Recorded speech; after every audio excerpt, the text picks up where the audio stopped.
طارق فاروق صاحب کی کوئی تحریر ہے، سابق وہ ہیں وزیر ہیں، اس وقت سیکرٹری جنرل ہیں، بڑے اہم عہدے پہ ہیں،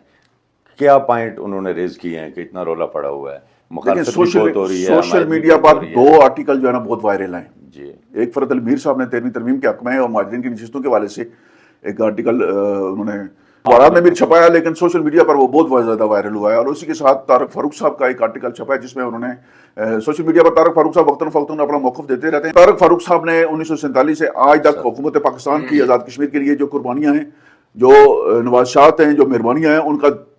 ایک ایک کر کے ان کا ذکر کیا ہے کہ آزاد کشمیر میں جو ہمارا سیٹ اپ ہے، یہ جو جمہوری نظام ہے، جو اتنا بڑا بجٹ ہے، اور یہ سارا کچھ حکومت پاکستان کی مشکل ترین حالات کے باوجود آزاد کشمیر پر کتنی نوازشات کر رہی ہے، اور ہم بجائے اس کے کہ ان کے شکر گزار ہوں،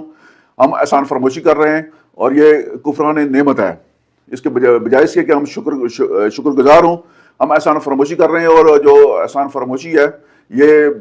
یقیناً جو ہے نا وہ اللہ تعالیٰ کی نعمتوں کی احسان اس کا شکر ادا نہ کرنے سے جو یہ ہوتا ہے کہ پھر اس کے بعد وہ چیزیں چھین لی جاتی ہیں، ختم ہو جاتی ہیں. یہ فطرت کا بھی اصول ہے، قدرت کا بھی اصول ہے. آزاد کشمیر کے جو پڑھے لکھے سیاستدان ہیں، پڑھے لکھے سیاستدان کی میں بات کر رہا ہوں، جو لکھنا جانتے ہیں، جو پڑھنا جانتے ہیں، جو مطالعہ کرتے ہیں، جن کے اندر یہ صلاحیت موجود ہے، سب کو چاہیے کہ وہ اس طرح اس تھیم کو، اس آئیڈیا کو، اس بیانیے کو آگے بڑھائیں، تاکہ یہ جو اس وقت آزاد کشمیر کے اندر انارکی پیدا ہوئی ہے، جو غیر یقینی صورتحال پیدا ہوئی ہے، جو پاکستان کو ریز سوچ جو ہے وہ پیدا ہوئی ہے آزاد کشمیر کے اندر، جو ایک نفرت کی فضا پیدا کرنے کی کوشش کی جا رہی ہے، اس کا خاتمہ ممکن ہو سکے. چونکہ جب تک آپ ایک لائن نہیں ڈرا کریں گے، جب تک آپ اپنا بیانیہ نہیں دیں گے، جب تک آپ دلیل کے ساتھ بات نہیں کریں گے، سوشل میڈیا پر جو ہے نا وہ فوری طور پر جو رد عمل آتا ہے نا، کہ جہاں دلیل نہیں ہوتی کسی کے پاس، آپ کسی کی مزاج کے خلاف بات کریں تو وہ شروع کر دیتے ہیں.